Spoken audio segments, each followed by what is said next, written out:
So guys देखिए, spice money अपने portal में समय समय पर नए नए अपडेट एंड नए नए सर्विसेज लाता रहता है। और बेसिकली जो भी अपडेट एंड सर्विसेज लाता है ये अपने ग्राहकों के लिए, अपने रिटेलरों के लिए, अपने कस्टमर्स के लिए, सुविधा के लिए और फायदे के लिए लाता रहता है। और बेसिकली आज के इस वीडियो में जिस अपडेट के बारे में आप लोगों से बात करने वाले हैं, यह अपडेट आप लोगों को पहले भी देखने के लिए मिल रहा होगा, लेकिन इसका स्टेटमेंट अभी आया हुआ है।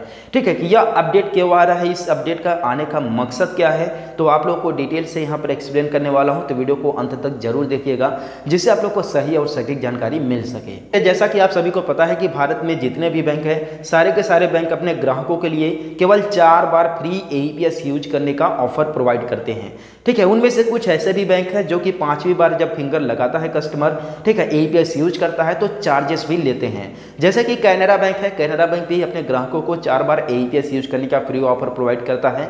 लेकिन जैसे ही 5वीं बार ग्राहक अगर मान लीजिए APS यूज करता है तो उसे करीबन 22 से 23 रुपए का चार्जेस पे करने पड़ते हैं। और फिलहाल देखिए, यह चार्जेस सभी स्टेट बैंक के अलावा कई सारे बैंकों में नहीं है। तो गाइस देखिए, बेसिकली यह अपडेट आ रहा है SBI APS की तरफ से।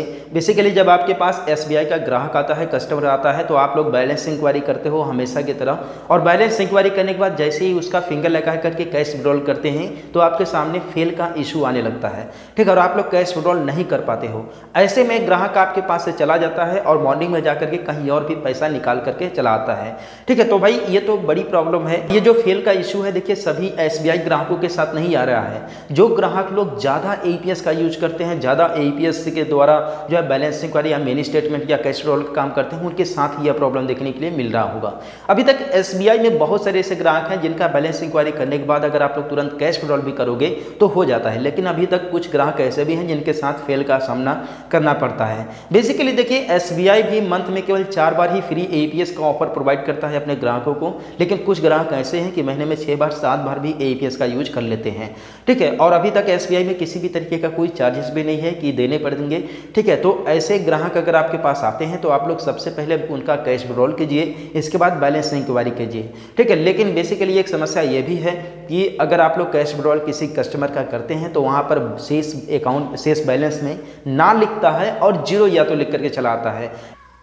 और देखिए, यह अपडेट SBI में फिलहाल फेल लिख करके चला आता है, बाकी दूसरे बैंकों में जो है permission not permitted to card holder लिख करके चला आता है। ठीक है, तो बात करें अगर इस अपडेट को हटने की, देखिए यह अपडेट बिल्कुल नहीं हटने वाला है और आने वाले समय में यह अपडेट और भी ज़्यादा सख्त होने वाला है। तो एक तरह से देखें तो SBI इस अपडेट के माध्यम से अपने ग्राहकों को APS यूज करने से लेकर के एक लिमिट कर रहा है, जिससे कि आप लोग ज़्यादा APS ना यूज करो। ताकि आपको पता है कि SBI भारत की सबसे ज़्यादा ब्रांचेस वाली बैंक है, तो जाहिर सी बात है कि इसके कस्टमर भी ज़्यादा होंगे। लेकिन अगर इसने APS पर अगर चार्जेस लगा दिया तो काफ़ी ज़्यादा प्रॉब्लम हो जाएगी।